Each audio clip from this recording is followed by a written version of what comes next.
حضرت ابو موسیٰ اشعری رضی اللہ تعالیٰ عنہ فرماتے ہیں کہ نبی پاک علیہ الصلوۃ والسلام کے اصحاب کو اگر کسی دینی مسئلے میں اشکال ہوتا تھا تو وہ جا کے اپنا مسئلہ سیدہ عائشہ صدیقہ سے حل کروایا کرتے تھے۔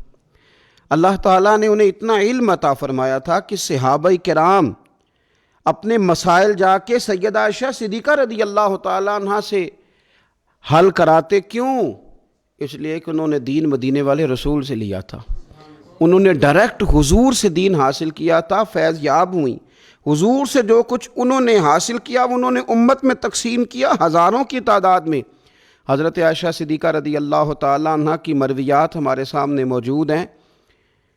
حضرت حکیم الامت مفتی احمد یار خان صاحب رحمۃ اللہ علیہ فرماتے ہیں کہ از آدم تا ایدم، از آدم تا ایدم، یعنی جناب آدم علیہ السلام سے لے کر آج تک کائنات میں حضرت عائشہ صدیقہ رضی اللہ تعالیٰ عنہ سے بڑی عالمہ فاضلہ خاتون کوئی نہیں ہوئی۔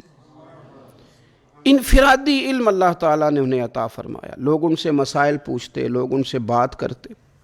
حضرت عائشہ صدیقہ رضی اللہ تعالیٰ عنہ نہ بطور ناز کے فرمایا کرتی تھیں، کہتی تھی 10 خوبیاں لوگوں مجھے وہ ملی ہیں جو میرے علاوہ کسی حضور کی زوجہ کو نہیں ملی۔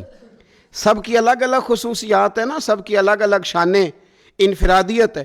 فرماتی تھی 10 چیزیں مجھے ایسی ملی ہیں جو میرے علاوہ کسی کو نہیں ملی۔ اماں جی وہ کون سی؟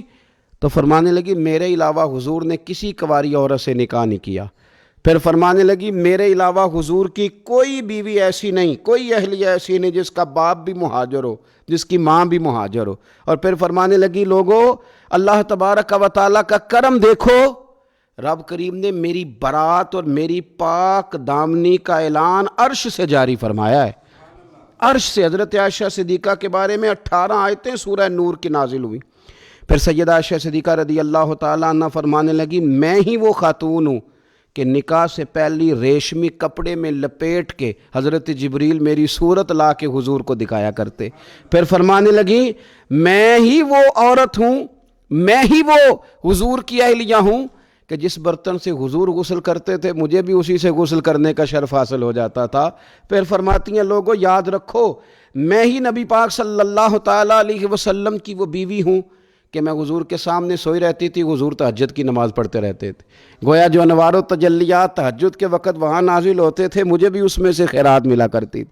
حضرت عائشہ صدیقہ رضی اللہ تعالیٰ عنہ فرماتی ہیں یہ میرا ہی مقام ہے کہ حضور میرے بستر میں ہوتے تھے اور حضور پر وحی نازل ہو جایا کرتی تھی۔ پھر ارشاد فرماتی ہیں کہ نبی پاک صلی اللہ تعالیٰ علیہ وسلم نے مجھے ہی وہ مقام دیا کہ حضور کا نورانی وجود میری گود میں تھا جب نبی پاک نے وصال فرمایا۔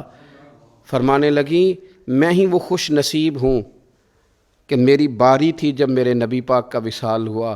اور 10ویں نمبر پہ فرمانے لگی لوگوں میں ہی وہ خوش قسمت ہوں کہ جس کے حجرے میں رسول پاک علیہ السلام کو دفن کیا گیا۔ قیامت تک جس پر لوگ سلام بھیجیں گے جسے گنبد خضرا کہا جاتا ہے، یہ وہی مقام ہے جو حجرہ عائشہ صدیقہ کہلایا کرتا تھا۔ اللہ تو سیدہ عائشہ صدیقہ کے صدقے ماؤں پہ فضل فرما، بہنوں کے نصیبے اچھے فرما، اور بیٹیوں کو برکتیں عطا فرما۔